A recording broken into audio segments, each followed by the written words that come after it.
Hello, everyone. Welcome to the Little Chapel of Faith Catholic Ministries. My name is Tina. If you're new here, welcome. If you're returning, welcome back. We have platforms on Instagram, Facebook, YouTube, and TikTok. If you're on any of those or all of those, please like, subscribe, and share. That's all we ask of you. We don't ask for any donations or any monetary purchases. Just like, subscribes, and shares. That's all we need. I am here for our readings from the Diary of Saint Faustina. We do have a YouTube page or a YouTube playlist with the readings thus far, so if you want to catch up, you certainly can look at that and catch up to there. If not, I will tell you what page we're on now so you can follow along. And we are on page 195, number 442. Once my confessor, Father Sapochko, was saying Mass, I saw as usual the Christ child on the altar from the time of the offertory. However, a moment from before the elevation of the priest vanished from my sight, and Jesus alone remained. When the moment of the elevation approached, Jesus took the host and the chalice in his little hands and raised them together, looking up to heaven. And a moment later, I again saw my confessor. I asked the child Jesus where the priest had been during that time. I had not seen him. Jesus answered, "In my heart." But I could not understand anything more of these words of Jesus. On one occasion I heard these words, "I desire that you live according to my will, in the most secret depths of your soul." I reflected on these words, which spoke very much to my heart. This was on the day of confessions for the community. When I went to confession and had accused myself of sins, the priest, Father Sapochko, repeated to me in the same words that the Lord had previously spoken. The priest spoke these profound words to me. There are 3 degrees in the accomplishment of God's will. In the first, the soul carries out rules and statutes pertaining to external observance. In the second degree, the soul accepts interior inspirations and carries them out faithfully. In the third degree, the soul abandoned to the will of God allows him to repose of it freely, and God does with it as he pleases, and is a docile tool in his hands. And the priest said that I was at the second degree in the accomplishment of God's will, and that I had not yet reached the third degree, but that I should strive to attain it. These words pierce my soul. I see clearly that God gives me the priest's knowledge of what is going on in the depths of my soul. This does not surprise me at all. Indeed, I thank God that he has chosen such persons. Thursday, Nocturnal Adoration. When I came for adoration, an inner recollection took hold of me immediately. I saw the Lord Jesus tied to a pillar, stripped of his clothes, and the scourging began immediately. I saw 4 men who took turns striking at him with the Lord with scourges. My heart almost stopped at the sight of the tortures. The Lord said to me, "I suffer even greater pain than that which you see."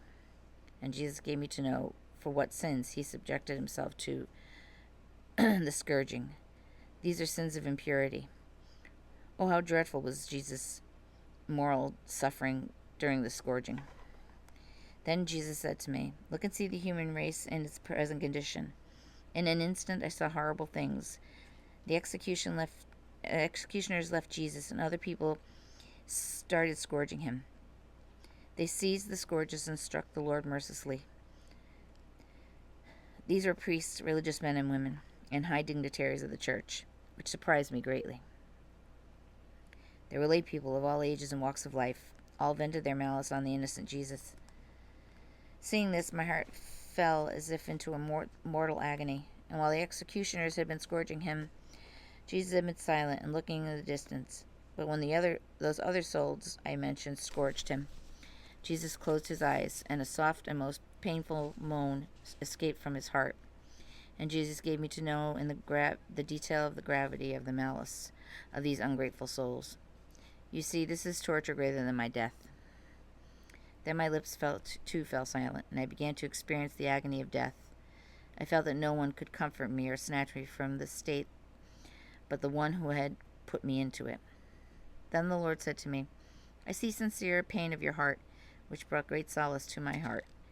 See and take comfort." Then I saw the Lord Jesus nailed to the cross. When he had hung it on for a while, I saw a multitude of souls crucified like him. Then I saw a second multitude of souls, and a third. The second multitude were not nailed to their crosses, but were holding them firmly in their hands. The third were nailed to their crosses.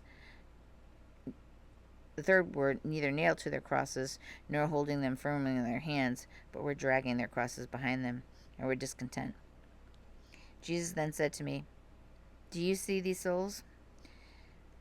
Those who are like me in the pain and contempt they suffer will be like me also in glory, and those who resemble me less in pain and contempt will also bear less resemblance to me in glory." Among the crucified souls, the most numerous were those of the clergy. I also saw some crucified souls whom I knew, and this gave me great joy. Then Jesus said to me, "In your meditation tomorrow, you shall think about what you have seen today." And immediately, Jesus disappeared on me. And I think we're going to leave it there. That's always very hard to read about Jesus being beaten. I really hate reading those. But I guess we have to understand. So, with that being said, I hope you are all having a beautiful Sunday. Be well, be kind to each other, and remember what the Lord suffered for. Let's be the best people we can be. That's all we can do. God bless you all, everyone. Have a great day.